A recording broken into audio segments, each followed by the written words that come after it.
inawezekana ni mkwala wake anaotoa kwa kupanua mdomo wake anapohisi hatari au muonekano wake tu, bali na kuwa na macho yanavutia, lakini pia ana sifa ya kutembea taratibu sana.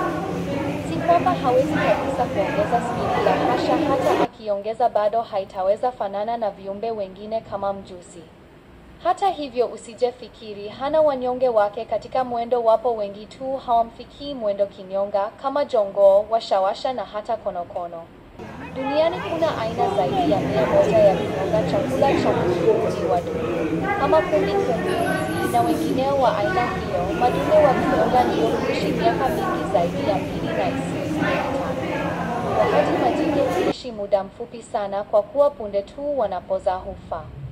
Sifa za kipekee za kinyonga: 1. Hubadili rangi kutokana na mazingira. Sababu kuu ya kufanya hivyo ni kujikinga na maadui asionekane kwa urahisi, maana uwezo wake katika mapambano ni mdogo. 2. Huweza kuelekeza macho yake sehemu tofauti.